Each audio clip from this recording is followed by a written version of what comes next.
అందరికి నమస్తే. మనతో AICC national coordinator OBC department Karnataka state in charge Nandimandalam Venugopal గారు ఉన్నారు. ప్రముఖ విశ్లేషకులు కూడా. ఆయనతో కొన్ని రాజకీయ విషయాలు చర్చిద్దాం. నమస్తే సార్. మీ అందరికీ నమస్కారం అండి.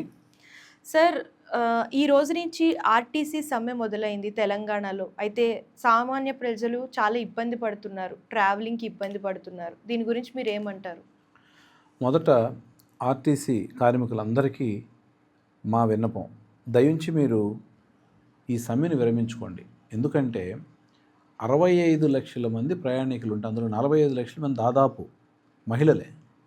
అదిగాక మహిళలకు ఫ్రీగా ఇచ్చాం కదా, హామీ ఇచ్చిన ప్రకారం మహిళలందరూ వాటి మీద ఆధారపడుతున్నారు. వాళ్ళు చాలా ఇబ్బంది పడతారు. చాలా ఊర్లలో ఆల్టర్నేటివ్ అరేంజ్ చేసి మేము నడిపినా కూడా అన్ని దగ్గరలో డ్రైవర్లు సరిపోక రకరకాల కారణాలతోటి అన్ని సర్వీసులు అన్నీ ఇంతకుముందులాగా చేయలేకపోతున్నాం.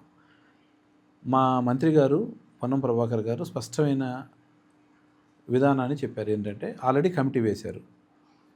వాళ్ళు ఒక నివేదిక ఇది కాలయాపన చేసేదానికి కాదు అని చెప్తున్నారు క్లియర్గా.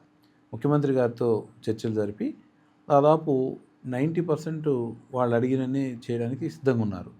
పని భారం తగ్గించడానికి, కొత్తగా ఎంప్లాయీస్ని రిక్రూట్ చేయడానికి రెడీగా ఉన్నారు.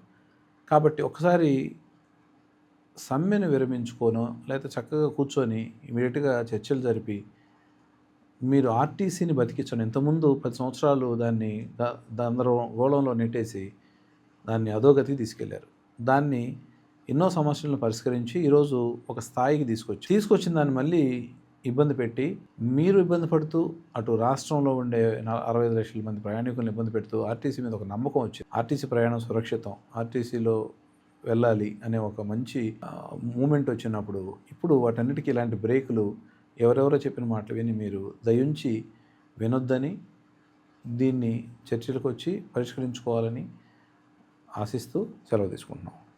ధన్యవాదాలు సార్, చక్కగా వివరించారు. సో చూసారు కదా, ఇలాంటి లేటెస్ట్ న్యూస్ కోసం ఛానల్ని ఫాలో అవ్వండి, సబ్స్క్రైబ్ చేసుకోండి. అండ్ చాలామంది చూస్తున్నారు కానీ 98% మెంబర్స్ సబ్స్క్రైబ్ చేసుకోవట్లేదు. సో సబ్స్క్రైబ్ చేసుకుంటే మాకు ఎంకరేజ్మెంట్గా ఉంటుంది. రెగ్యులర్గా డైలీ అప్డేట్స్ అన్నీ కూడా మీకు వస్తూ ఉంటాయి నోటిఫికేషన్ రూపంలో. సో ఫాలో చేయండి, కామెంట్ చేయండి, అలాగే షేర్ చేయడం కూడా మర్చిపోకండి.